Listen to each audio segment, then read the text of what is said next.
The Hate U Give is a book, and most books, you may think, are cliche, have similar plot lines and characters.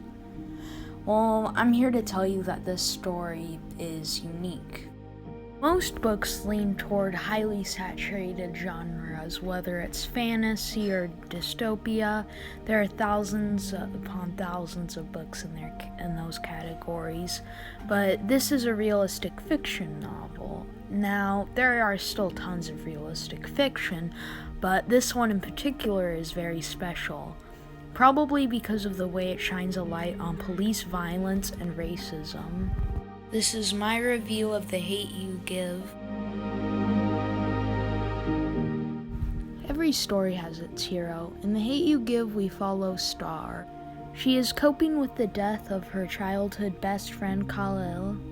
No matter the book, there's always a hero's journey, and for Star, it's going from not being able to speak out about this incident to finding her voice.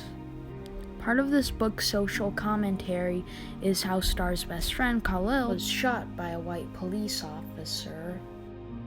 Throughout the story, Star feels conflicted. She feels like she has to put on two different identities, one for her home and one for her school. By the end of the second chapter, she had lost the two friends that she could talk to and be her true self around. Later in the story, we learn that her friend, Natasha, was killed in a drive-by incident where she was shot through a window. And later in the book, we see Khalil get killed by Officer 115.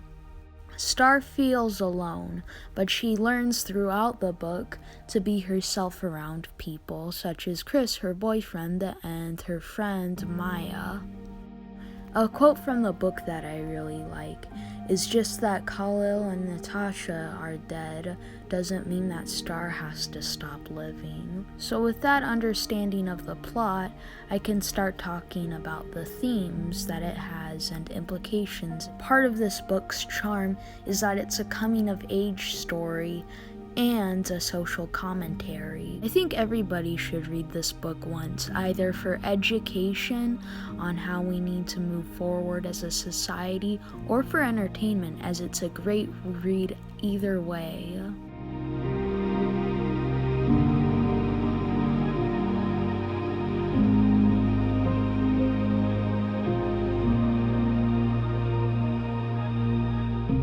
I think it goes without saying, this book has my full recommendation.